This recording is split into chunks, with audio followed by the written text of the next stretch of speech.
Bienvenue dans les Monts d'Arrée, dans le Yonelez. Le Yonelez, c'est le cœur des Monts d'Arrée dans le sens où voilà, il y a le Marais, la Grande Tourbière.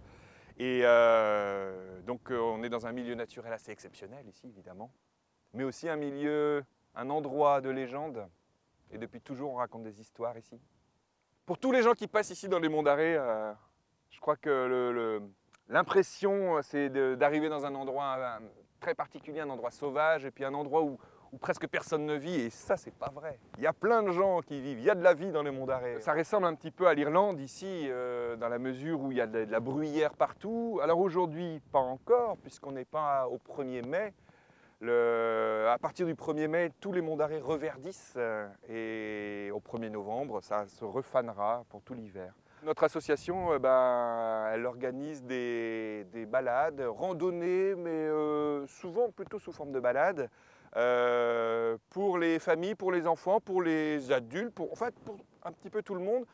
Tous ceux qui veulent venir chercher un peu de nature, soit par le biais des légendes, des histoires, soit par le côté naturaliste de la chose.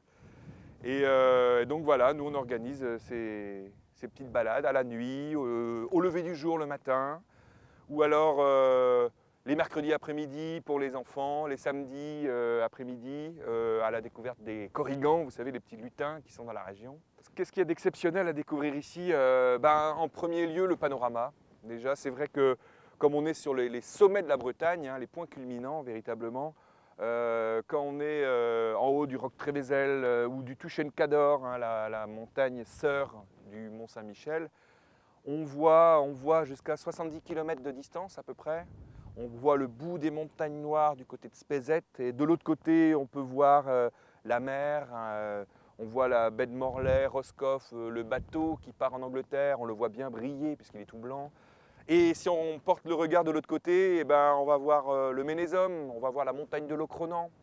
On ne peut pas voir la mer de l'autre côté, puisque justement la ligne des montagnes noires du côté de Châteauneuf-du-Fou, ou Châteaulin, même un peu plus loin, nous bouche justement la ligne d'horizon. C'est vrai que quand on passe dans les Monts d'Arrée, cette impression de vide et de néant peut faire peur, mais elle en attire aussi beaucoup. Et de toute façon, moi j'invite tout le monde à venir découvrir les Monts d'Arrée ici.